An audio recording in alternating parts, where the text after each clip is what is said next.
राधे राधे। जय श्री हरि, जय श्री कृष्णा। नमस्कार दोस्तों, मैं सुप्रिया मिश्रा स्वागत करती हूँ आप सबका अपने चैनल पर।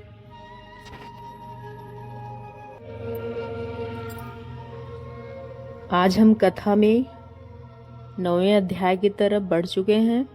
मार्गशीर्ष मास महात्मन के 9वें अध्याय की कथा का जो सार है वह आप सबके समस्त लेकर आए हैं। चैनल पर नए हैं तो सब्सक्राइब करें।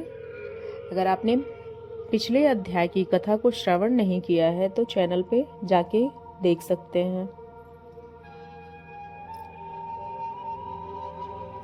गर्ग मुनि द्वारा भगवान श्री कृष्ण और बलराम के नामकरण संस्कार तथा अन्नप्राशन संस्कार की तैयारियां करवाई गई।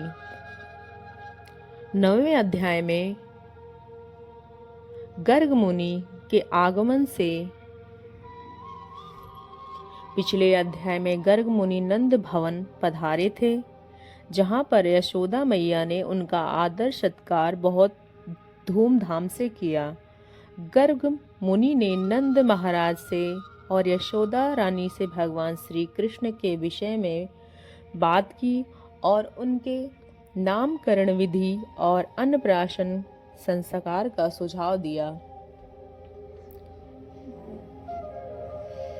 मुनिवर गर्ग की आज्ञा के अनुसार भगवान श्री कृष्ण और spirals reach outward and fold back inward in one continuous motion. We spin inside this cosmic dance, yet feel stillness. The pattern reveals all expansion is also return. All seeking is also remembering home. भोग का आयोजन किया। नंद महाराज ने अत्यंत प्रसन्न होकर अपने सभी संबंधियों और दूर दराज के रहने वाले बंधु सखा बांधाओं को इस मंगल कार्य के लिए आमंत्रण भेजा। सभी उनके गृह को पधारे।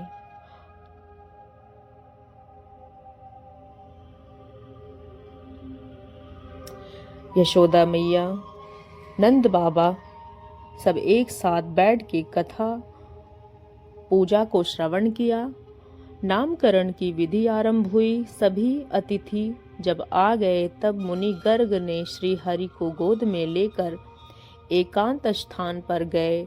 उन्होंने पूर्ण भाव से भगवान को प्रणाम किया और उनका स्वागत करने लगे, उनका स्तवन करने लगे। इस समय उनके नेत्रों से अश्रु बह रहे थे और शरीर में रोमांच हो गया था। अर्थात मुनिवर को तो पता ही था वह स्वयं श्री कृष्ण के रूप में श्री हरि निवास कर रहे हैं। मुनि गर्ग ने प्रार्थना की, हाथ जोड़कर श्री कृष्ण को प्रार्थना की, हे जगन्नाथ, हे भक्त, हे भय भंजन, आप मुझ पर प्रसन्न हो और मुझे अपने चरण कमल का दास भक्ति प्रदान करें। गर्ग मुनि की अश्रु की धारा देख श्री हरि स्वयं श्री कृष्ण के रूप में बोले और उनके प्रणाम को स्वीकार किया। गर्ग मुनि ने हाथ जोड़कर श्री कृष्ण से प्रार्थना की, मुझे अपने चरण का दास बना लीजिए।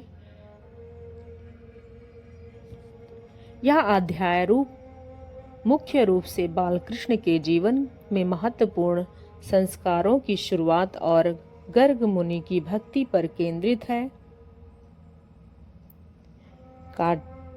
कार्तिक महात्मन के बाद मार्गशीर्ष का ये जो महत्व विशेष कथाएं हैं वह श्री कृष्ण और तुलसी मैया के विवाह आचरण से है। मार्गशीर्ष माह के 9वें अध्याय में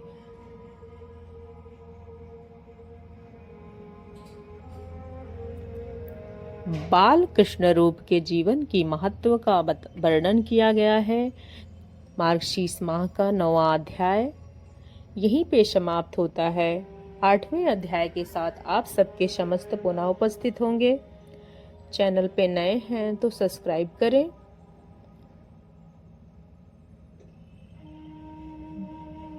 ताकि आने वाले समस्त अपडेट आप तक पहुंचते रहें।